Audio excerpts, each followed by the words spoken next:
أهلا بيكم في حلقة جديدة من برنامجكم سايب أثر. في وسط دوشة الأيام كلنا محتاجين ركن نهرب ليه، مكان نكون فيه على طبيعتنا، من غير فلتر، من غير صوت عالي، ومن غير ضغط نثبت فيه أي حاجة لأي حد. عشان كده عملت ليكم مساحة صغيرة وسميتها الركن الهادي. كل يوم حد في نفس الميعاد هتلاقيني هنا بصوتي، برسالة أو بكلمة كنت محتاج تسمعها وما لقيتهاش في الزحمة. الركن الهادي مش برنامج، هو لحظة بنحس فيها إننا مش لوحدنا، وبنسمع بعض حتى لو ما تكلمناش، وبنصدق إن في وجع شبه وجعنا، وفرح شبه فرحنا، وخوف إحنا مش غرباء عنه.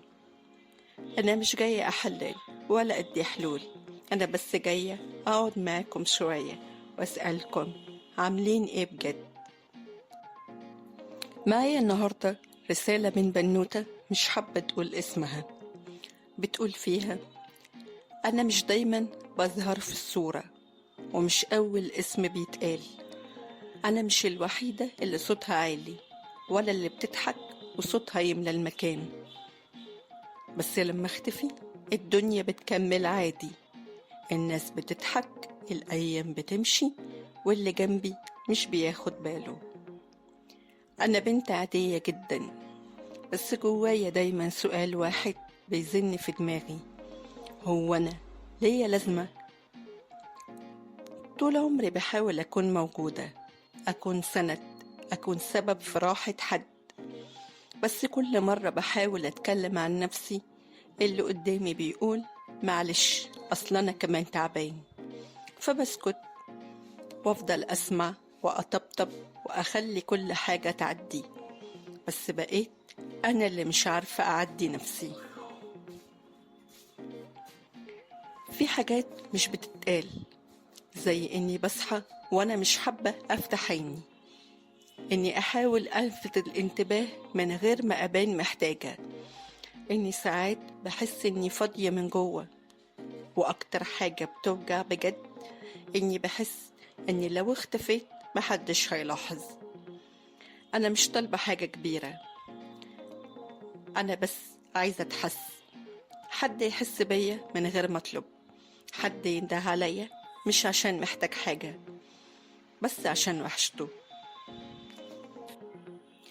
عارفة، الرسالة دي وجعتني، مش عشان جديدة، لكن عشان شبه كلام كتير بنخبيه جوانا وما بنقولهوش.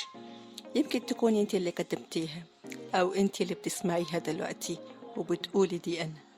لو حسيتي كده خدي نفس وصدقيني وجودك مش قليل، حتى لو محدش شافك النهاردة، في بكرة ولسه في ناس هتشوفك بعيون تانية، بس أهم حد فيهم هو انتي. شوفي نفسك، احضنيها وقولي لها أنا هنا علشانك. وسؤال الركن الهادي ليكي النهاردة: امتى آخر مرة حسيتي انك مش متشافة وانك مش فارقة؟ ابعتولي قصتكم أو تجاربكم، وخليكوا فاكرين أنا هنا كل أسبوع في الركن الهادي مستنياكم عشان نتكلم ونسمع بعض في مساحتنا الآمنة من سايب أثر. أشوفكم الحلقة الجاية.